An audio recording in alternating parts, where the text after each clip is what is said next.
নবনীরদনিন্দিত কান্তিধারম রসসাগর নাগর ভূপবরং। हरे कृष्णा, दंडवत प्रणाम। हम लोग श्रीमद् भागवतम के छठे स्कंद में हैं। आज हम लोग 14 अध्याय शुभारंभ करेंगे। ये नंदिनी मत 14 अध्याय का स्टार्टिंग में जो समराइजेशन है। हरे कृष्णा, सादर प्रणाम। अध्याय 14, राजा चित्रकेतु का शोक। इस 14वें अध्याय में परीक्षित महाराज अपने गुरु सुखदेव गोस्वामी से पूछते हैं कि वृत्तासुर जैसा असुर परम भक्त कैसे बना। इस प्रसंग में वृत्तासुर के पूर्व जन्म का विस्तृत वर्णन किया गया है। इसमें चित्रकेतु की कथा एवं उसके पुत्र की मृत्यु से उत्पन्न शोक का विवरण है। लाखों जीवात्माओं में मनुष्यों की संख्या अत्य अल्प है और इन मनुष्यों में से जो वास्तव में धर्मात्मा हैं, कुछ ही भवबंधन से मुक्त होने के लिए उत्सुक रहते हैं। छुटकारा चाहने वाले हजारों व्यक्तियों में से केवल एक को अवांछित व्यक्तियों की संगति अथवा भौतिक कलमश से मुक्ति मिल पाती है। ऐसे लाखों मुक्त मनुष्यों में से कोई एक विरला ही भगवान नारायण का भक्त बन पाता है। कौन सा श्लोक याद आ रही है सुनकर? करोड़ों करोड़ में से एक ही मुक्त हो सकता है, एक ही मुक्त में से एक भक्त बन सकता है। कौन सा श्लोक फटाफट आना चाहिए? भक्ति शास्त्र बहुनाम जन्मनामन्ते ज्ञानामाम प्रपद्यते वासुदेवाम सर्वमिति स महात्मा सुदुर्लभ। तो और भी हो सकता है मनुष्यनाम सहस्रेषु कश्चित् यद्यपि सिद्धे। सहस्रेषु उसमें से कश्चित् यद्यपि सिद्धे एक जन सिद्ध पुरुष होता है। वो एक्चुअली ज्यादा इसमें मैचिंग होता है। करोड़ों करोड़ों में से बहुत लोग मुक्त होता है, वो मुक्त पुरुषों में से एक भक्त बन सकता है। आगे। अतः ऐसे भक्त अत्यंत दुर्लभ है, क्योंकि भक्ति समहात्मा सुदुर्लभ। कौन सा श्लोक है? लास्ट लाइन, समहात्मा सुदुर्लभ दुर्लभ। चैप्टर 7.9 हाँ मिल गया भगवद गीता का। ये है स्टार्टिंग है चैप्टर 7.19। कौन सा 7.19 श्लोक? बहुनाम जन्मनामन्ते, वही तो बोले प्रभु जी। हाँ, वो एकदम मैचिंग है इससे। ओके, ये श्लोक देखिए। बहुनाम नंदिनी माता जी वैसे पढ़िए, मैं जितना बताऊं मैंने वो सेंटेंस पढ़िएगा, ठीक है? इसका कॉरेस्पॉन्डिंग सेंटेंस पढ़िएगा, समझ रहे आप? बहुनाम जन्म नामन्ते ज्ञानामाम प्रपद्यते। ऐसे लाखों मुक्त मनुष्य में से कोई एक विरला ही भगवान नारायण का भक्त बन पाता है। वासुदेव सर्वम इति समहात्मा सुदुर्लभ। अतः ऐसे भक्त अत्यंत दुर्लभ है। आगे। चूंकि भक्ति सामान्य नहीं होती, अतः परीक्षित महाराज आश्चर्यचकित थे कि असुर को क्यों कर भक्त का इतना उच्च पद प्राप्त हो सका। संदेह होने के कारण उन्होंने अपने गुरु सुखदेव गोस्वामी से पूछा, जिन्होंने सूरसेन के राजा चित्रकेतु के रूप में वृत्तासुर के पूर्व जन्म का वृत्तांत कह सुनाया। चित्रकेतु निसंतान था। सौभाग्य से उसकी भेंट महर्षि अंगिरा से हो गई। जब अंगिरा ने राजा से कुशल क्षेम पूछा तो उसने अपनी चिंता अभिव्यक्त की। अतः उन महर्षि के अनुग्रह से राजा की प्रथम पत्नी कृतघ्रुति के गर्भ से एक पुत्र उत्पन्न हुआ, जो प्रसन्नता तथा शोक दोनों का कारण बना। इस पुत्र के जन्म से राजा तथा राजमहल के सभी निवासी अत्यंत प्रसन्न थे, किंतु कृतघ्रुति के सोते ईर्ष्यालु थी और बाद में उन्होंने उसे विष खिला दिया। अपने पुत्र की मृत्यु के शोक से चित्रकेतु अत्यधिक विचलित हो गया। तब नारद मुनि तथा अंगिरा उसे देखने गए। हरे कृष्ण। ठीक है, तो वृत्रासुर का पूर्व जन्म का कथा अभी हम लोग सुनेंगे। पहला श्लोक सब मेरे बात दोहराइए। श्री परीक्षित उवाच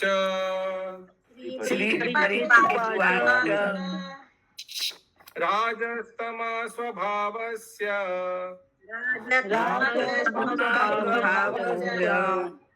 ब्रह्मन् वृत्रस्य पापमन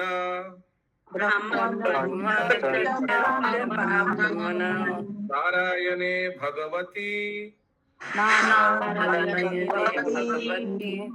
कथम आसीत् दृढ़मति।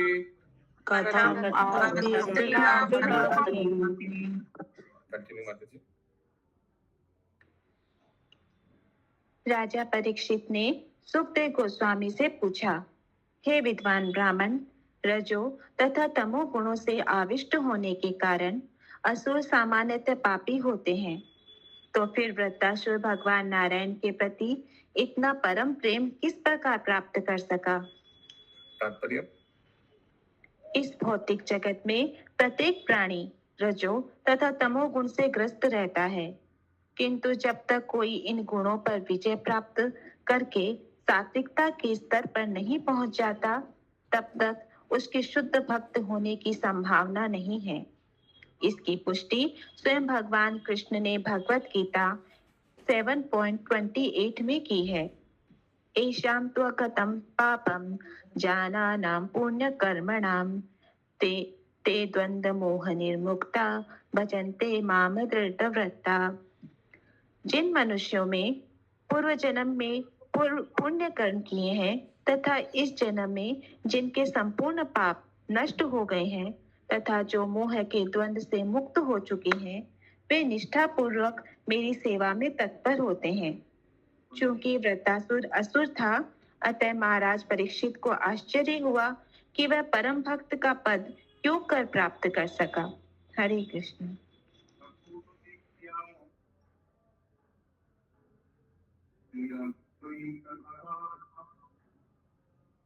हरे कृष्ण। आपका आवाज नहीं आ रहा है प्रभु जी। क्यों, कुछ वो बोल नहीं रहा हूँ इसलिए। तो ये श्लोक क्यों दिया है? क्योंकि क्यों दिया है? इतना सिंपल क्वेश्चन, सब सुना, दिखाई भी दे रहा है, कोई बोल नहीं रहा है। ये श्लोक क्यों दिया है? भगवत गीता का श्लोक प्रभुपाद ने क्यों कोट किया है? अभी सब पढ़ने बैठा है। मंदिर क्या?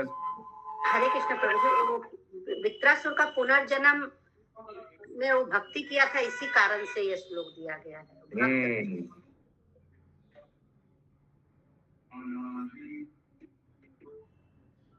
क्योंकि भगवान बता रहे जो पूर्व जन्म में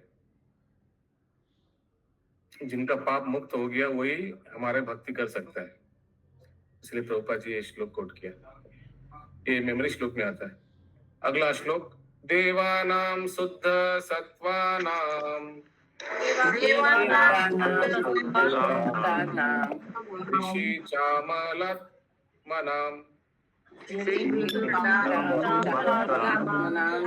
भक्तिर्मुकुंद चरणे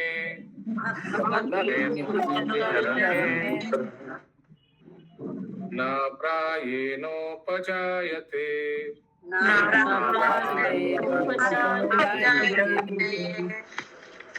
Yes, let me search for a new speaker. Yes, Gayatri Radhika Mata ji, Bhagya Mata ji, Bhagya Radha Mata ji, Benota Mata ji,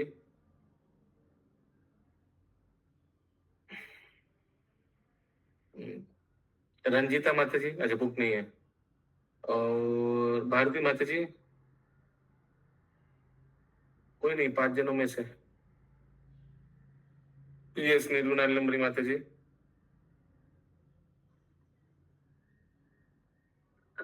प्राय सत्वमय देवता तथा भौतिक सुख रूपी रज से निष्कलंक ऋषि अत्यंत कठिनाई से मुकुंद के चरण कमलों की शुद्ध भक्ति कर पाते हैं, तो फिर वृत्रासुर इतना बड़ा भक्त किस प्रकार बन सका? ये लिखा नहीं है, लेकिन इसका यही माने है। इतना बड़ा बड़ा क्राइटेरिया चाहिए भगवान का भक्त बनने के लिए, तो ये कैसे बन गया? फिर से पढ़िए। प्राय सत्वमय देवता प्रभु जी, तो सत्वमय देवता से क्या मतलब है? मीन्स देवता लोग तो रजोगुण मिश्रित रहता है ना। ओ, देवता लोग तो रजोगुण मिश्रित रहता है क्योंकि उनका मिश्रित भक्ति रहता है, कुछ अपना पर्सनल एजेंडा भी रहता है भक्ति के पीछे। हाँ, लेकिन कौन भगवान का शुद्ध भक्ति करता है? कुछ उनमें से जो सत्वगुण में है, इसलिए सम ऑफ देम। फिर से पढ़िए। प्राय सत्वमय देवता तथा भौतिक सुख रूपी रज से निष्कलंक ऋषि अत्यंत कठिनाई से मुकुंद के चरण कमलों की शुद्ध भक्ति कर पाते हैं। दूसरा वाला भी बहुत इंपॉर्टेंट है। पहला वाला क्या है? सतोगुणी देवता। दूसरा क्या है? निष्कलंक ना, ऐसे कुछ हिंदी में क्या लिखा है?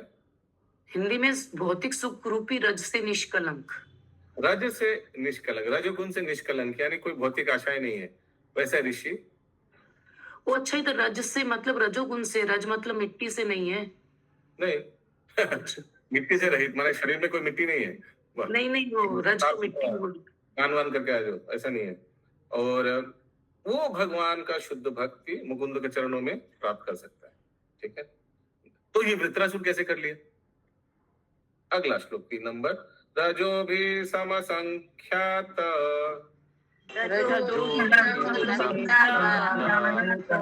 पार्थिवेर इह जन्तवा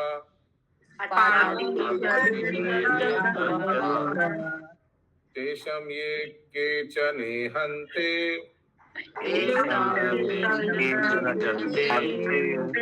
यो वै मनुजादव।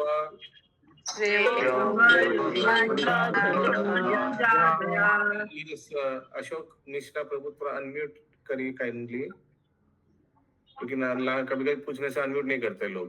हाँ तो ये कौन किसको बोल रहा है? ये सब कैसे ये कैसे भक्त बन गया? ये कैसे कर लिया? देवता लोग से बोल रहा है। राजा परीक्षित पूछ रहे हैं अपने गुरु से। कौन है? सुखदेव गुरु। हाँ, सुखदेव गुरु। अनुवाद। इस भौतिक जगत में जीवात्माओं की संख्या उतनी ही है जितने की धूलकण। इन जीवात्माओं में से कुछ ही मनुष्य होते हैं और उनमें से कुछ ही धार्मिक नियमों के पालन में रुचि दिखलाते हैं। ओके, टोटल जीवात्मा धूलकण जैसा, माने 84 लाख योनि में जितना जीवात्मा है, सोचिए एक एक योनि में करोड़ों करोड़ों है, इंटू 84 लाख, तो वो कितना कैसा है? रज जैसा, एकदम धूल जैसा। लेकिन उनमें से मनुष्य मानी 4 लाख योनि, और उनमें से कुछ लोग धार्मिक है। अगला श्लोक। प्रायो मुमुक्षवस्तेषाम्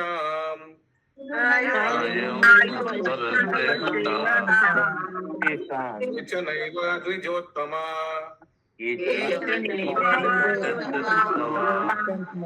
मुमुक्षूणां सहस्रेषु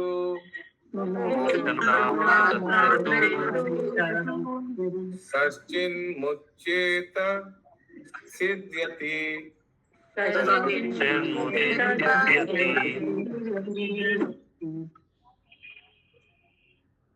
ब्राह्मण श्रेष्ठ, हे सुखदेव गोस्वामी, धार्मिक नियमों का पालन करने वाले अनेक मनुष्यों में से कुछ ही भौतिक जगत से मुक्ति पाने के इच्छुक रहते हैं। मुक्ति चाहने वाले हजारों में से। तो ये ना वो पिछला श्लोक का कंटिन्यूएशन है। पिछला श्लोक कहाँ छोड़ा था? कुछ धार्मिक है। अभी धार्मिक व्यक्तियों में से क्या क्या है देखिए, फिर से पढ़िए। ब्राह्मण श्रेष्ठ, हे सुखदेव गोस्वामी, धार्मिक नियमों का पालन करने वाले अनेक मनुष्यों में से कुछ ही भौतिक जगत से मुक्ति पाने के इच्छुक रहते हैं। मुक्ति चाहने वाले हजारों में से किसी एक को वास्तव में मुक्ति लाभ होता है और वह समाज, मित्रता, प्यार, देश, घर, स्त्री तथा संतान के प्रति अपनी आसक्ति का परित्याग कर पाता है। ऐसे हजारों मुक्त पुरुषों में से मुक्ति का वास्तविक अर्थ जानने वाला कोई विरला ही होता है। कोई क्या लिखा है? विरला ही होता है।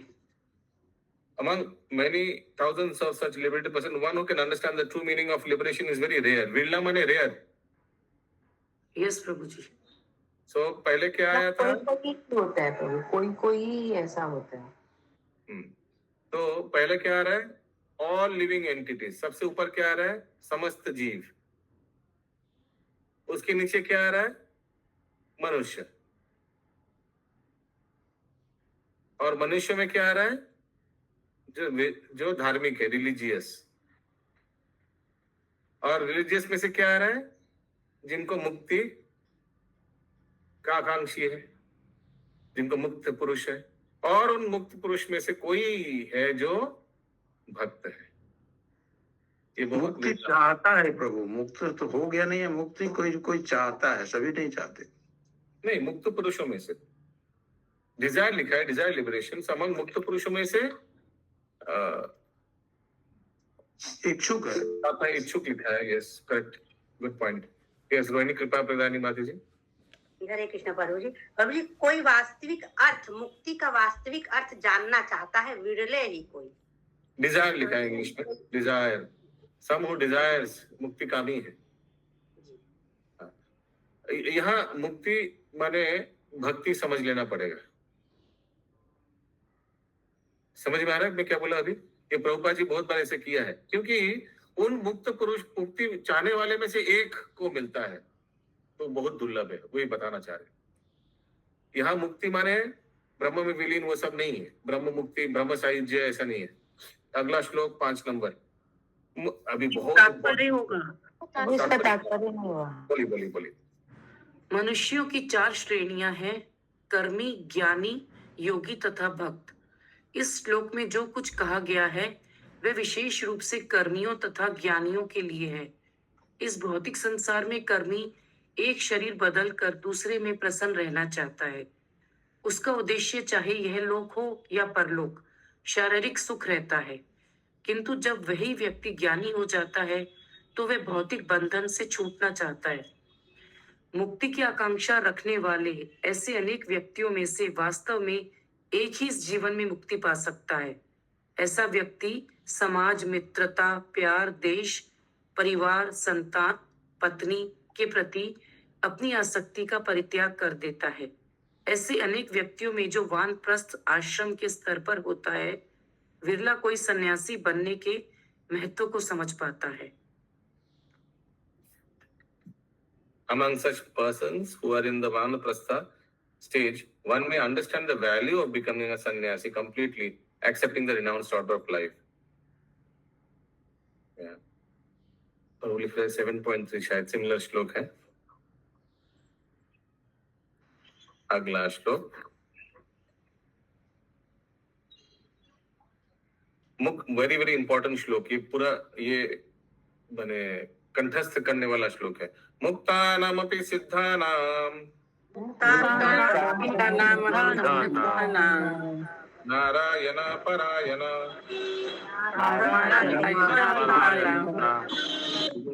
प्रसन्नात्मा गोपीशोऽपि महामुने।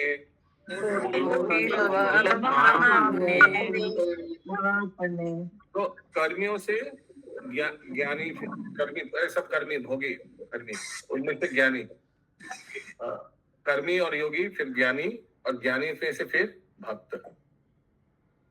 अनुवाद। प्रभु जी, ये जो रूप गोस्वामी को महाप्रभु ने जो 10 अश्वमेध घाट पे 10 दिन जो दिया था, इसी के ऊपर ये पूरा है। यस, अनुवाद। हे परम साधु, लाखों मुक्त तथा मुक्ति के ज्ञान में पूर्ण पुरुषों में से कोई एक भगवान नारायण अथवा कृष्ण का भक्त हो सकता है। ऐसे भक्त जो परम शांत हो अत्यंत दुर्लभ हैं। फिर से। हे परम साधु, लाखों मुक्त तथा मुक्ति के ज्ञान में पूर्ण पुरुषों में से कोई एक भगवान नारायण अथवा कृष्ण का भक्त हो सकता है। ऐसे भक्त जो परम शांत हो अत्यंत दुर्लभ है। सुदुर्लभा प्रसन्नात्मा। तात्पर्य। श्री विश्वनाथ चक्रवर्ती ठाकुर ने इस श्लोक का तात्पर्य इस प्रकार से दिया है: केवल मुक्ति की इच्छा पर्याप्त है। मनुष्य को यथार्थ में मुक्त होना चाहिए। जब मनुष्य जीवन की भौतिकता की निरर्थकता को समझ लेता है तो उसे उच्च ज्ञान होता है और परिवार, स्त्री तथा संतान से विरक्त होकर वानप्रस्थ आश्रम में स्थित हो जाता है। मनुष्य को चाहिए कि वह अग्रसर होता हुआ संन्यास पद को प्राप्त करे, जिससे भौतिक जीवन में फिर से गिरकर कष्ट न उठाना पड़े। यद्यपि मनुष्य मुक्त होने की आकांक्षा करता है, किंतु इसका अर्थ यह नहीं कि वह मुक्त हो गया। कोई विरला ही मुक्त हो पाता है। निस्संदेह अनेक लोग मुक्त होने के उद्देश्य से संन्यास ग्रहण करते हैं, किंतु अपूर्ण होने के कारण वे पुनः स्त्री, भौतिक कार्यकलापों, सामाजिक कार्य आदि के प्रति आसक्त हो जाते हैं। आगे भक्ति से रहित ज्ञानी, योगी तथा कर्मी अपराधी कहलाते हैं। श्री चैतन्य महाप्रभु का कथन है, मायावादी कृष्ण अपराधी, जो यह सोचने के स्थान पर कि प्रत्येक वस्तु श्री कृष्ण है, यह सोचता है कि माया ही सब कुछ है, वह अपराधी कहलाता है। यद्यपि मायावादी कृष्ण के चरणार विंद के प्रति अपराधी है, किंतु तो भी उनकी गणना सिद्धों में की जा सकती है, अर्थात जिन्होंने आत्मा का अनुभव किया है। उन्हें आत्म सिद्धि के निकटतर माना जा सकता है, क्योंकि उन्होंने कम से कम आत्म जीवन का साक्षात्कार किया है। यदि ऐसा व्यक्ति नारायण परायण हो जाता है तो वह जीवन मुक्त मनुष्य से श्रेष्ठ है। इसके लिए उच्चतर बुद्धि की आवश्यकता होती है। आगे ये जीवन मुक्त मनुष्य क्या हुआ फिर? हाँ, if a person becomes a devotee of Lord, he is better than a जीवन मुक्त, यानी जो मुक्ति कामी है ना, जीवन मुक्त, यानी जो आत्मज्ञानी व्यक्ति है, जो ज्ञानी है। सो ज्ञानी से भक्त ज्यादा इंपॉर्टेंट है। नारायण परायण क्या है? भक्ति, भक्त है ना, जो नारायण का परायण भक्त है, तो वो तो ज्ञानी से अच्छा है ना। ज्ञानी माने जो सेल्फ रियलाइज्ड है, आत्म तत्व, ब्रह्म ज्ञान। वो देहात्म के से मुक्ति क्या? देहात्म से मुक्ति जो लिखा है ना, जो संसार से पूरा मुक्त है, विरक्त है, उस व्यक्ति का बात किया जा रहा है। तो उनसे तो नारायण का परायण भक्त और ऊपर है ना। आगे ज्ञानी दो प्रकार के होते हैं, एक वे जो भक्ति की ओर उन्मुख होते हैं और दूसरे निर्गुण अनुभूति की ओर। मायावादी सामान्यतः ज्ञानी दो प्रकार के होते हैं, एक निराकार के प्रति आसक्ति और दूसरा आकार साकार के प्रति आसक्ति। मायावादी सामान्यतः वृथा ही अथक प्रयास करते हैं। बोलिए माता जी। प्रभु जी, आत्मा की अनुभूति क्या होता है? ये मैं आत्मा हूँ, मैं शरीर नहीं हूँ, ये माया है, ये जगत माया है, मैं इसमें फंसूंगा नहीं। बट ये काफी है क्या? ये तो ज्ञान है। नहीं, विज्ञान जानना चाहिए, यानी भगवान कौन है, हम कौन है, भगवान के हमारे साथ क्या संपर्क है और कैसे हम पुनः से संपर्क को गठन कर सकते हैं, ये विज्ञान है। ये नारायण का परायण भक्त हो गया। हरे कृष्णा प्रभु जी। हरे कृष्ण। यद्यपि मायावादी कृष्ण के चरणान बिंद के प्रति अपराधी है, किंतु तो भी उनकी गणना सिद्धों में की जा सकती है। हाँ, सिद्ध पुरुष है, मायावादी सिद्ध पुरुष है, सेल्फ रियलाइज्ड है, लेकिन मायावाद होने के नाते वो भगवान का साकार रूप का स्वीकार नहीं करता है, बोलता है ये सब माया है। लेकिन सिद्ध पुरुष है, वो संसार से विरक्त पुरुष है, भौतिक चीजों में लोभ नहीं रखता है, इंद्र तृप्ति नहीं करता है, इंद्र तृप्ति से रहित है। तो ये सब व्यक्ति सेल्फ रियलाइज्ड है। क्या आप लोग समझ पा रहे हैं भक्त और एक आत्म तत्वविद में क्या अंतर है? मैं इतना कुछ बोल दिया इफ सेल्फ रियलाइज्ड व्यक्ति का बारे में। क्या है? संसार से विरक्त है, अपना इंद्रियों पे संयम है, और भौतिक इंद्र तृप्ति नहीं करता है, जानता है कि वो आत्मा है, शरीर नहीं है, शरीर के सजावट पे इतना ध्यान नहीं देता है। हाँ, मुक्ति ऑन द पाथ हमको वो मुक्त होना चाहता है। लेकिन ये सब इतना कुछ बोला मैंने, अभी भगवान के बारे में कुछ नहीं बोला। क्योंकि उनका ब्रह्म ज्ञान नहीं है, कौन भगवान है और भगवान के साथ उनका क्या संपर्क है, उस सब के बारे में उनको मालूम। जीवन मुक्त चाहता है। हाँ, मुक्ति चाहता है, मुक्ति कामी है। यस, रोहिणी कृपा प्रदानी माता जी। पूरा ज्ञानी, हरे कृष्ण प्रभु जी, वो पूरा ज्ञानी है, उसको सब चीज का ज्ञान है, पर भक्ति नहीं है नहीं। उसके अंदर। आगे। मायावादी सामान्यतः वृथा ही अथक प्रयास करते हैं, अतः यह कहा जाता है कि वे बिना दानों के धान को कूटने वाले हैं। स्थूल तुष्य अवघातिनः, ज्ञानियों की दूसरी कोटि में भी, जिनमें ज्ञान तथा भक्ति का मिश्रण होता है, दो प्रकार के हैं। वे जो श्री भगवान के तथा कथित बिना, इंग्लिश में लिखा है, it is there husky paddy has no grain, माने बिना अंदर में कुछ नहीं है, बाहर सब हस्की पैडी है। बिना क्या लिखा है? बिना, हिंदी में बिना दानों के धान। हाँ, तो अंदर खाली है, बाहर बहुत वैराग्य वैराग्य है, अंदर कृष्ण तत्व नहीं है। ऐसे व्यक्ति से मिला है आप लोग ने? समाज में भरा हुआ है मायावादी। प्रभुपाद इतना समझाया, फिर हम लोग कभी दिखा देगा। कृष्ण भक्त नहीं है, लेकिन बाकी सब कुछ है, संसार से विरक्त है। ऐसा कुंभ मेला में आपको और दिखाई देगा, बहुत विरक्त पुरुष। कोई ऐसा करके हाथ से वैसे ही रखता है, देखा है वो, हम देखा था, एकदम सारा जीवन हाथ ऊपर। क्या भगवान जन वो विरक्त पुरुष है, संसार से मुक्त है। खुद को हठ योगी कहते हैं कि हम लोग हठ योगी हैं। प्रभु जी, हम लोग कुंभ मेला में नहीं गए ना, हम लोग देख के नहीं आए, आप देख के आए। नहीं, मैं व्हाट्सएप देखा, एक योगी है ऐसे करके हाथ ऊपर, बस और कुछ नहीं। 24 घंटे ऐसे ही रहता है, क्या फायदा इससे? वो पत्रकार पूछा उनका, आप क्या साबित करना चाहते हैं, ऐसे करके एक हाथ ऊपर। क्लास में कोई प्रश्न पूछा, प्रभु जी एक योगी थे तो कांटा पर सो रहे थे, हम गए थे देखने, तो नहाने जब गए थे तो कांटों पर सोए थे वो। ये सब सुबह हम लोग पढ़ रहे थे ना, बिना, अभी अभी पढ़ा ना, बिना इंद्र तृप्ति के योगी। ये सब मेनली इंद्र तृप्ति करने के लिए, लोग देखेगा, ताली मारेगा, वाह वाह करेगा और अच्छा लगेगा। ये सब सिद्धि, ये सब इसीलिए प्राप्त करता है। क्या waste of time and energy ना। कितना करोड़ों साल, माने कितना सहस्त्र साल लग गया ये सिद्धि प्राप्त करने के लिए।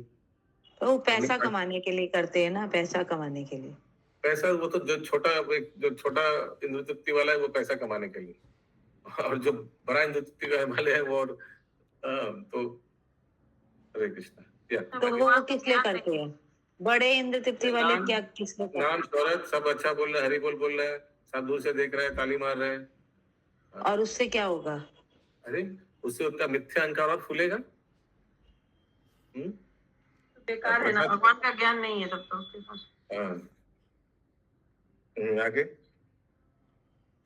ज्ञानियों की दूसरी सेवा करने से भक्त को अगर बाई चांस नाम लेना भूल जाता है तो उसी में चूक जाता है भक्त का हृदय। ओह, मेरा नाम ही नहीं लिया गया, तो दूसरे का क्या कहना? is Atma Siddhi, but if he becomes Narayan Parayan, then he becomes Jivan Mukta. Yes, again. ज्ञानियों की दूसरी कोटि में भी, जिनमें ज्ञान तथा भक्ति का मिश्रण होता है, दो प्रकार हैं। वे जो श्री भगवान के तथा कथित मिथ्या रूप की सेवा करते हैं, और वे जो पूर्ण पुरुषोत्तम भगवान को असली आध्यात्मिक सच्चिदानंद विग्रह के रूप में जानते हैं। मिथ्या रूप का सेवा करते, उसीलिए मैं पहले बोल दिया निराकार और साकार, क्योंकि ये आगे आ सकता है, उसीलिए बोलिए। यही पूछना था प्रभु जी जो आप अभी बताया। आगे से बोल दे, इसलिए पैराग्राफ का शायद को मालूम था, ये आएगा आगे। साकार निराकार, ओके। मिथ्या रूप माने साकार। अभी निराकार रूप मिथ्या नहीं है, एक्चुअली निराकार रूप तो है भगवान का, जो भगवान का जो ज्योति, ब्रह्म ज्योति का रूप जो है उसका। लेकिन सत्य बात बताओ तो ब्रह्म ज्योति का रूप क्या है? निराकार का भी रूप हो सकता है क्या? उसका पूजा क्या करेगा? ठीक है, आगे। उसीलिए मिथ्या कहा गया है। मायावादी भक्त नारायण या विष्णु की अर्चना इस भाव से करते हैं कि विष्णु ने माया रूप अंगीकार किया है और परम सत्य वस्तुतः निर्गुण है, किंतु शुद्ध भक्त यह कभी भी नहीं सोचता कि विष्णु ने माया का शरीर स्वीकार किया है। हाँ, तो बोलेगा विष्णु ने ये गोपाल जो बना, कृष्ण जो बना, ये सब मिथ्या, ये सब माया है। एक्चुअली विष्णु निराकार है, पूरा उल्टा, जो हम लोग का पूरा उल्टा कॉन्सेप्ट साकार का। तो विष्णु निराकार है और ये सब जो अलग अलग राम, नरसिंह, ये सब माया रूप है।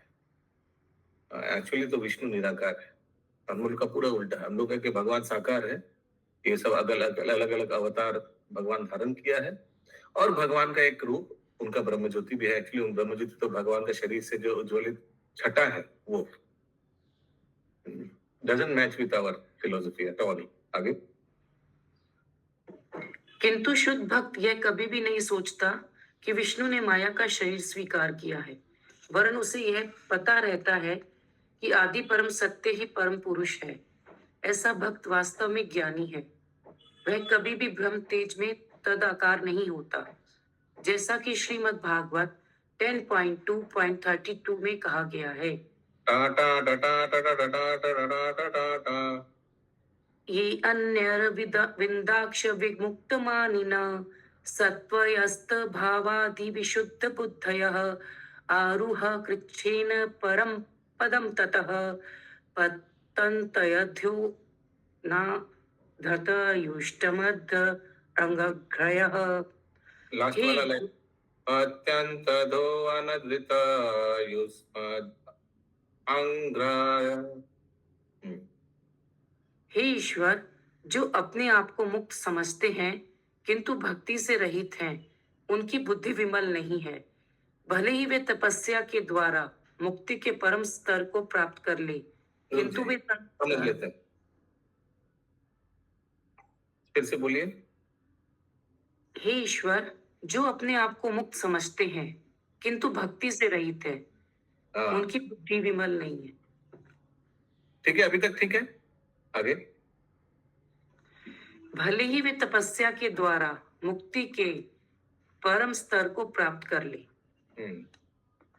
किंतु वे संसार में दोबारा अवश्य गिरेंगे। एग्जाम्पल, ऐसा एग्जाम्पल दे सकते हैं व्यक्ति मुक्ति के एकदम परम स्तर पहुंच गया, ऐसा शास्त्र से एग्जाम्पल सार्वभौम भट्टाचार्य, प्रकाशानंद सरस्वती, बहुत ज्ञान के एकदम ऊंचा स्तर पे पहुंच गया है। पूरी जड़ भारत भी तो नहीं, जड़ भारत, जड़ भरत उनका पूरा ब्रह्म ज्ञान था, वो एकदम भगवान का शुद्ध भक्त था, उनका पूरा माने ब्रह्म ज्ञान था, साकार रूप का ज्ञान था माता जी। जड़ भरत वो तो जानबूझ के जड़ एक्टिंग करता था नहीं फंसने के लिए। मैं ऐसा एक व्यक्ति का इधर उदाहरण किसका मांगना हो, जिसको जो मुक्त व्यक्ति है, ज्ञानी है, लेकिन भगवत तत्व नहीं है। तो ऐसा सार्वभौम भट्टाचार्य थे आगे, ऐसा प्रकाशानंद थे, लेकिन महाप्रभु की कृपा से उन लोग भगवान का भक्त बने, साकार रूप का आराधना करने लगे बाद में। या तो इन्हीं कृपा प्रदानी माता जी। हरे कृष्ण प्रभु जी, जैसे कि सुखदेव गोस्वामी, नहीं सॉरी, वेद व्यास जी, जैसे पूरा सुखदेव गोस्वामी भी तो सुखदेव गोस्वामी थे प्रभु जी। वेद व्यास भी पूरा, जब उपनिषद जितने सारे ग्रंथ लिख चुके, पर जब तक भगवान की भक्ति नहीं लिखे श्रीमद् भागवतम, तब तक उनको शांति नहीं मिली। ये तो व्यास देव जी को आता है, वो संतुष्ट नहीं हुए जब तक भगवान प्रभु जी। चतुष्कुमार भी, व्यास देव का भी तो नाम आता है इसमें। Yes, very good. आगे, प्रभु लेकिन इसमें लिखा है किंतु वे संसार में दोबारा अवश्य गिरेंगे। ये संसार में दोबारा थोड़ी ना गिरे थे, इनको तो रियलाइजेशन हो गया था। इंग्लिश में लिखा है they are sure to fall down again into material यानी एग्जिस्टेंस, यानी फिर से भौतिक व्यक्ति बन जाएगा। अभी जो मुक्त पुरुष है उससे फिर से भौतिक पुरुष बन जाएगा। फॉर एग्जाम्पल मैं एक बता रहा हूँ, आप लोग ने वो मछली एकेडमी के मास्टर कौन था, नीचे तपस्या कर रहा था, सौरभी मुनि का बात सुना, इतना ध्यान कर रहा था, तो उनको डिस्टर्ब होने के नाते वो कहा गया, उफ बहुत डिस्टर्ब हो रहा है, पानी के नीचे जाकर ध्यान करते हैं। लेकिन बाद में देखिए गिरा, उस तरह से गिरा, और वो क्या कर दिया, वो देखा 2 मछली संभोग कर रहा है, बस उनको भी इच्छा हो गया, वो तुरंत पानी से उठ के, सोचिए क्या कर रहा था वो तपस्या करने के लिए पानी में गया, लेकिन ये एक दृश्य देखकर उनको भी इच्छा हुआ, वो जाकर राजा का पास गया और बोला, मैं आपका सब पत्नियों से विवाह, आपका सब कन्या से विवाह करूंगा। 100 कन्याएं थी उनको, प्रभु 100 जी कन्याओं। उन्होंने तो गरुड़ तो के राजा ने प्रति बोला, क्योंकि मेरे को अरे राजा का तो एकदम इच्छा नहीं था, क्योंकि इनका चेहरा पूरा हड्डी पसली ऐसा एक हो गया था, इतना दिन पानी में था ना, सब मछली उनका शरीर खा रहा था, तो राजा का तो इच्छा नहीं था, लेकिन अभी ना बोलेगा तो श्राप दे देगा। तो राजा ने क्या बोला, मेरे को कोई इच्छा नहीं, अगर मेरा कन्या लोग राजी है तो फिर ओके। तो शौबरी मुनि बहुत चालू था, तो सोचा ओ, कन्या के ऊपर छोड़ दिया, हाँ कन्या तो हमको देख के रिजेक्ट ही कर देगा। तो उन्होंने क्या किया, बहुत सुंदर एक शरीर गठन किया, इतना सुंदर कि कोई ना नहीं बोल पाएगा। तो बोला ठीक है, आपको 50 कन्या को बुलाइए। बुलाया, जब देखा इतना सुंदर शरीर, 50 ने बोला ओके, विवाह हो गया। अभी 50 के साथ जब रह रहा था, अचानक उनका एक दिमाग में आया, अरे मैं क्या कर रहा हूँ, कहाँ फंस गया, मैं कहाँ था, तपस्या तक कर रहा था जल के नीचे, और कहाँ से कहाँ आ गया। तो अभी देखिए माता जी, अभी ये लाइन मैचिंग है इससे, सत्यभामा माता जी म्यूट करें, ये लाइन मैचिंग है, और ये सब भौतिक, एकदम भौतिकवादी हो गया, एकदम एकदम रॉ नॉर्मल एक भौतिक आदमी जैसा हो गया, एक सिद्ध पुरुष भौतिक आदमी बन गया। पर ये फिर से अजामिल भी तो भक्त था प्रभु जी। तो मैंने मना कब किया, आप ऐसे पूछते, प्रश्न पूछ रहे हैं या बोल रहे हैं? नहीं, अजामिल भी तो भक्त था, वो भी तो, उसका भी तो पतन हुआ था ना इस तरह से। हाँ, प्रभु अजामिल भी तो भक्त था, तो मना कौन किया? हाँ बोले आगे। प्रभु जी लेकिन बोल। वो जो सौबरी मुनि का जो पतन हुआ था, ये तो बोलते हैं ना कि उन्होंने गरुड़ के प्रति अपराध किया था, हाँ, उसके तो लिए इस पतन कारण हुआ। वो ठीक है, लेकिन एक सिद्ध, एक माने एक उस स्टेज से कहाँ गिरा, सोचिए, वो इस लाइन का एक उदाहरण दे रहा हूँ, ठीक है? वो लाइन आपने पढ़ा नहीं फिर से? किंतु वे संसार में दोबारा अवश्य गिरेंगे, क्योंकि वे आपके चरण कमलों की शरण में नहीं आते। इसका प्रमाण भगवत गीता में भी 9.11 दिया गया है। इसका और एक एग्जांपल आता है, विश्वामित्र ना, जो वो रंभा ना क्या आया था उनके यहाँ, वो भी तपस्या कर रहा था, मेनका आगे, जहाँ भगवान कहते हैं, अब जानन्ति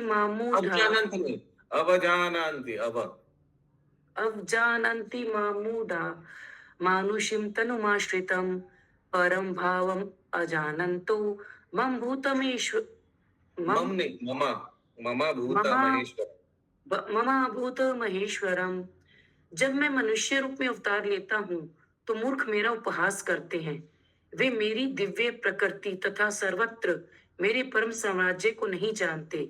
जब मूढ़ यह देखते हैं कि कृष्ण मनुष्य की ही तरह आचरण करते हैं, तो वे भगवान के दिव्य रूप का उपहास करते हैं, क्योंकि वे परम भावम अर्थात उनके दिव्य तथा कार्यों से परिचित नहीं होते। भगवत गीता 9.12 में ऐसे व्यक्तियों का वर्णन इस प्रकार दिया गया है।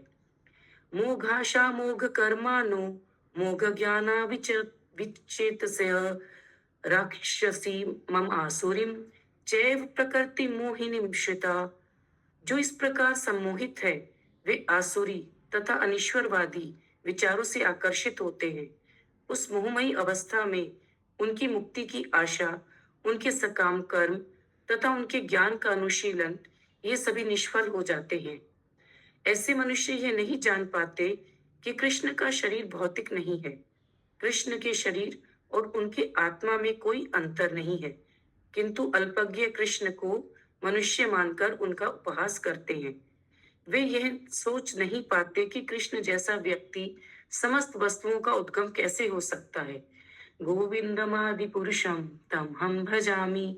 ऐसे व्यक्तियों को मोघाशाह अर्थात निष्फल मनोरथ वाले कहा जाता है। वे भविष्य में जो भी चाहते हैं वे निष्फल हो जाता है। यहाँ तक कि यदि वे ऊपर भक्ति में प्रवृत्त होते हैं तो भी उन्हें मोघाशा कहा जाता है, क्योंकि वे अंततोगत गवाह ब्रह्म तेज में मिल जाना चाहते हैं। जो लोग अपनी भक्ति से स्वर्गलोक पहुंचना चाहते हैं वे भी निराश हो जाएंगे, क्योंकि यह भक्ति का परिणाम नहीं है। फिर भी उन्हें भक्ति में प्रवृत्त होकर शुद्ध बनने का अवसर दिया जाता है। श्रीमद् भागवतम 1.2.17 में कहा गया है, शृण्वतां स्वकथा कृष्ण पुण्य श्रवण कीर्तन हृदय। आस्ते आस्ते, हड़बड़ी नहीं, आस्ते आस्ते पढ़िए। शृण्वतं स्वकथा कृष्ण, ऐसे करके पढ़िए आस्ते आस्ते। शृण्वतं स्वकथा कृष्ण पुण्य श्रवण कीर्तन हृदन्तस्थो हर्दभद्राणि विधुनोति सुहृदस्ताम। एक सेकंड, मैं एक्चुअली सबसे पढ़ाता हूँ इसलिए क्योंकि हमको कुछ ना अच्छा अच्छा स्पीकर्स चाहिए। कैसा स्पीकर चाहिए? जिनका वॉइस कॉर्कोश ना हो। कॉर्कोश समझते हो? हार्ड कोर्स ना हो, रफ ना हो, क्योंकि वो ज्यादा देर आधा घंटा सुनने का अच्छा नहीं लगेगा कान में। दूसरा, जिनका रीडिंग अच्छा हो, यानी एक एक वर्ड को अच्छा से प्रोनाउंस करे। एक एक वर्ड हमको समझ में आएगा प्रोनाउंसिएशन में। So pronunciation and voice should be very pleasing to the ear. कान के लिए बहुत शांतिदायक होना चाहिए। किसी किसी का आवाज बहुत रफ है तो 5-10 मिनट सुनने के बाद कान में लगता है। तो ऐसा स्पीकर मैं ढूंढता हूँ। उसीलिए अगर ऐसा स्पीकर, ऐसा नहीं कि जन्म से ऐसा होगा, कोई चेंज भी कर सकता हूँ ना वॉइस, एंड स्पीक स्लोली। मैं चाहता हूँ कि एक बार पढ़ेगा सब समझ आ जाएगा जो सुन रहे हैं। इतना स्पीकिंग स्किल्स अच्छा है कि सबको सुनने से समझ भी आ जाएगा क्या बोल रहे। सुखदेव गोस्वामी, ठीक है? सो ऐसा प्लीज ट्राई कीजिए पढ़ने का, एक एक वर्ड समझ में आए, एक एक लेटर समझ में आए लोगों को। प्लीज माता जी आगे। भगवान श्री कृष्ण जो प्रत्येक प्राणी के हृदय में परम आत्मा है और सच्चे भक्तों के कल्याण करता है, उस भक्त के हृदय को भौतिक सुख की कामना से रहित कर देते हैं, जो उनके संदेशों का रसस्वाद करता है, जो ठीक से सुने तथा जपे जाने पर स्वयं में सद्गुण युक्त है। जब यही बात आप बोल रहा था देखिए अभी, जो भगवान क्या करता है, उसका पूरा भौतिक इच्छा से एकदम मुक्त कर देता है। क्लींसेस डिजायर्स फॉर मटेरियल। कौन? जो अच्छा से श्रवण करता है ना, ऐसे कुछ लिखा है, who relishes his message, which are in themselves virtuous when promptly heard and chanted। दूसरी अच्छा श्रवण होना चाहिए। श्रवण अच्छा होगा, धुनोति समलम कृष्ण, है ना श्लोक? आगे क्या याद नहीं है। भगवान जाकर एकदम अच्छा से मार्जन कर देगा अपना हृदय में, जितना भी काम क्रोध लोभ मोह मद मात्सर्य से सब आउट हो जाएगा। इसीलिए श्रवण टॉप क्लास होना चाहिए। मल्टीटास्क नहीं होना चाहिए श्रवण के समय। और कथाकार जो पर रीडिंग जो कर रहे हैं उसका भी अच्छा से voice tone everything should be fine. Internet अच्छा होना चाहिए। ऐसा जगह ढूंढ के बैठिए जहां नेट अच्छा हो। श्रीमद् भागवत में एकदम 100% परफेक्ट श्रवण हो। आगे। हरे कृष्णा प्रभु जी, जो लास्ट लाइन है, जो ठीक से सुने तथा जपे जाने पर स्वयं में सद्गुण युक्त है, ये लाइन किसके लिए बोली जा रही है? Which are them in them, हाँ वो श्रोता के बारे में बोला जा रहा है। Which are in themselves virtuous when promptly heard and chanted। अच्छा से श्रवण और कीर्तन। जब हम लोग जप करते हैं तो उसको भी तो हम लोग श्रवण करते हैं ना। आगे। जब तक हृदय के भीतरी छोर से मल नहीं निकल जाता, मनुष्य शुद्ध भक्त नहीं बन सकता। इसलिए इस श्लोक में सुदुर्लभ शब्द का प्रयोग किया गया है। सैकड़ों तथा हजारों नहीं बल्कि लाखों पूर्णतया मुक्त आत्माओं में से विरला कोई शुद्ध भक्त होता है। इसलिए यहाँ पर कोटिश्व अपि शब्द व्यर्थ हुए हैं। हाँ माता जी। प्रभु जी, यहाँ पे जो दिया हुआ है, ऊपर ऊपर से भक्ति में प्रवृत्त होते हैं, तो ऊपर ऊपर से कैसे भक्ति में? कौन सा लाइन पढ़ करके एक सेंटेंस बोले, कहाँ दिया हुआ है जो अभी पढ़ रहा है उस पैराग्राफ में? कहाँ बताइए हमको, ढूंढ के तो प्रभु इसमें ये जो श्लोका है ना, मोघा सा मोघ कर्मानु। माय गुडनेस, पिछला पेज में। रुकिए उस समय क्यों नहीं रोका? हाँ बोलिए। उसी का जो वो दिया हुआ है ना अनुवाद, उसके नीचे जो दिया हुआ है उसी में है। उसका नीचे कितना नीचे? हाँ, मोघासा का अर्थ अर्थात निष्फल मनोरथ वाले। मोघासा का जहाँ पे दिया ना मीनिंग, मिल गया। Such persons हाँ, are despite Moksha baffled in their hopes. Whatever they desire for the future will be baffled. Even if they apparently engage in devotional service, they are described in Moksha because they ultimately desire to merge in the Brahman effulgence. हाँ बोलिए। वही line, वे ऊपर ऊपर से भक्ति में प्रवृत्त होते हैं। ये ऊपर ऊपर से भक्ति मतलब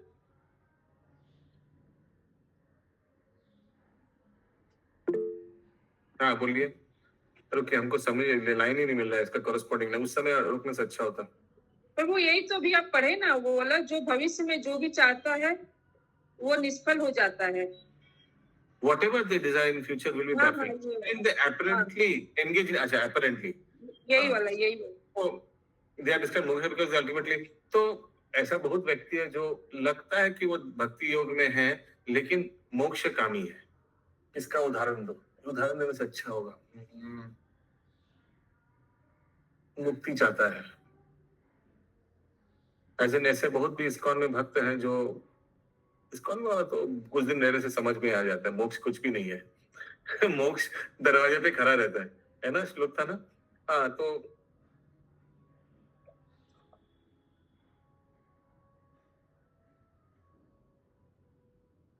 प्रभु इसका मतलब यही हुआ क्या कि जो भक्ति में है वो मोक्ष नहीं चाहते हैं?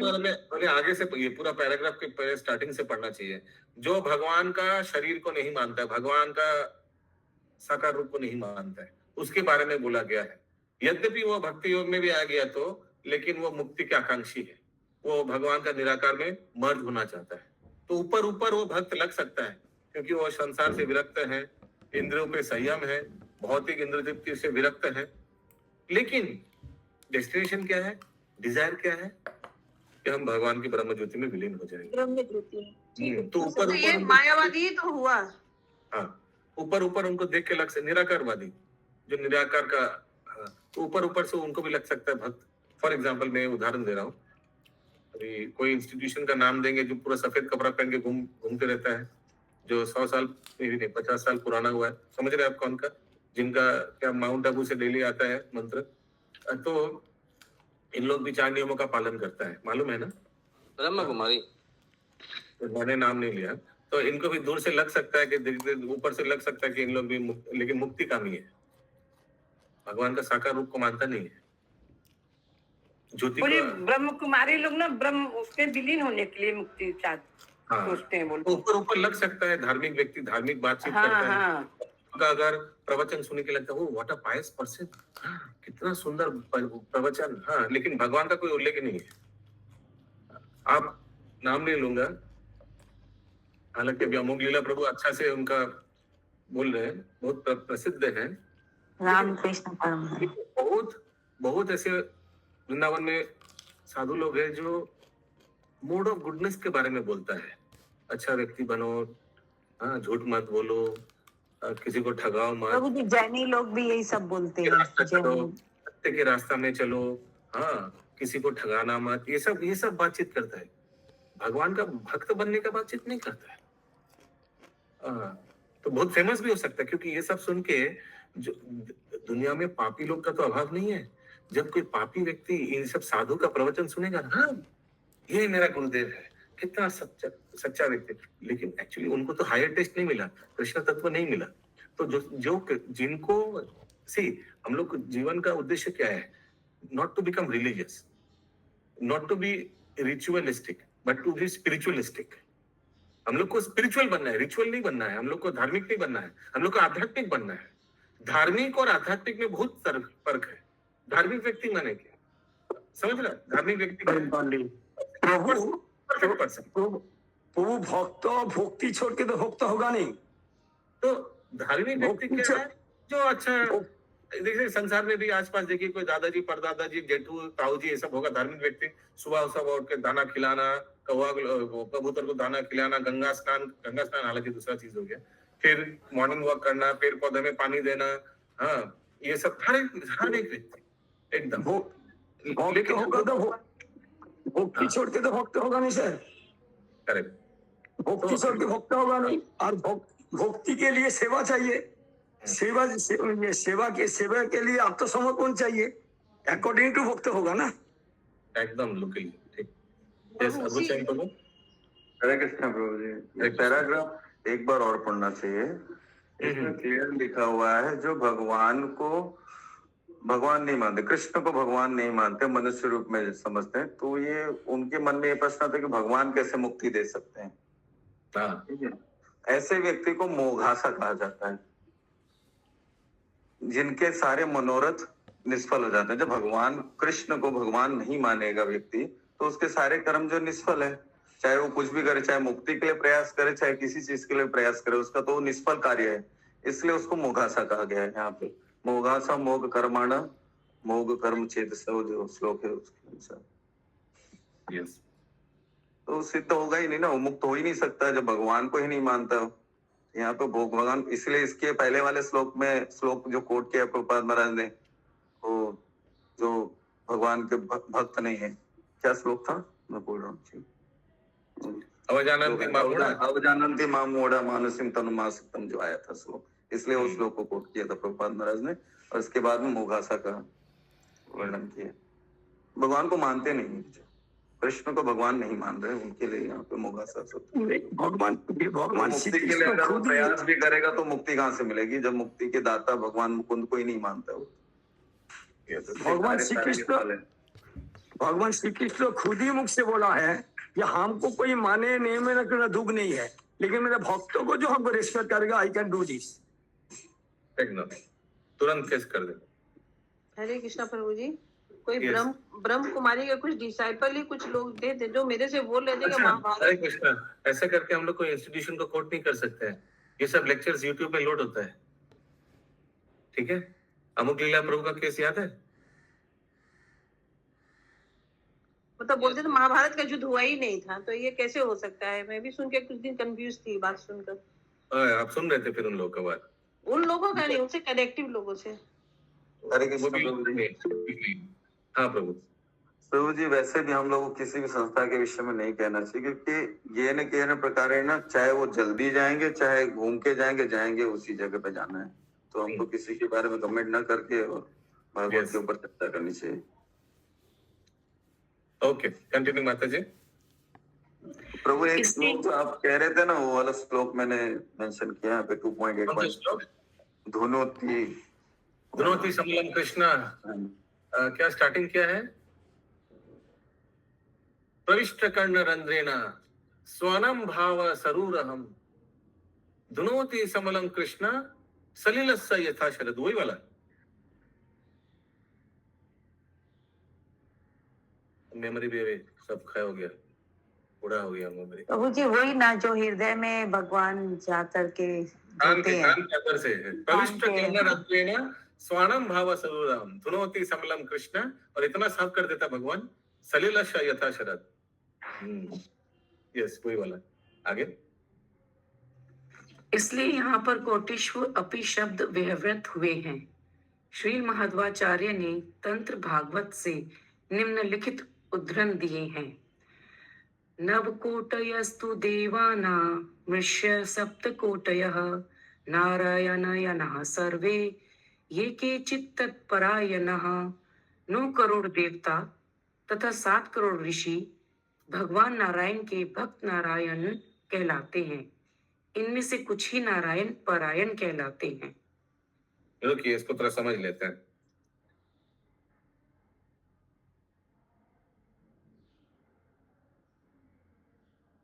नौ करोड़ देवता, 7 करोड़ ऋषियों, who are all called Narayana, devotees of Narayan. Among them, only a few are Narayan Parayana. हरे कृष्ण। नारायण हो सकता है, लेकिन नारायण का परायण भक्त उनमें से कुछ गिने चुने हैं। या माधवाचार्य बोल रहा है। तो नारायण परायण मतलब एकदम नारायण सोल्ड आउट, परायण भक्त। परायण माने एकदम बिक गया, एकदम डिवोटेड, डेडिकेटेड। प्रभु जी भक्त नारायण आयन मतलब इसका नारायण के आश्रित है। ये सब नारायण के आश्रित है। एक फॉलोअर एक सरेंडर्ड। हाँ, फॉलोअर सरेंडर्ड। यस प्रभु जी, यहाँ पे 9 करोड़ और 7 करोड़ ऋषि, इसका क्या मतलब हुआ? there are 9 million demigods, 70 million sages. दिया है, I don't know. ये माधवाचार्य को पूछना पड़ेगा. नव कोट्यस तु देवानाम ऋषय सप्त कोटया. आगे फिर एक श्लोक है, नारायणायना देवा ऋष्याध्यास्त तत्परायणः ब्रह्मद्या केचनैव स्युः सिद्धो योग्य सुखम लभन. सिद्धों तथा नारायण पारायणों में यही अंतर है कि प्रत्यक्ष भक्त तो नारायण पारायण है, किंतु जो विभिन्न प्रकार का योग साधते हैं वे सिद्ध कहलाते हैं. Mystic yogas are called siddhas.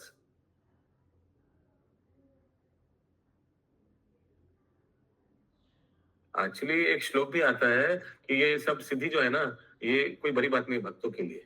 भक्तों के लिए ये सब सिद्धि सब प्राप्त है, लेकिन भक्त लोग ये सब सिद्धि का ना एक्सरसाइज करता है ना ये सब दिखाकर इंद्र तृप्ति करता है. ग्रंथराज श्रीमद् भागवतम की जय. जय जय जय जय जय.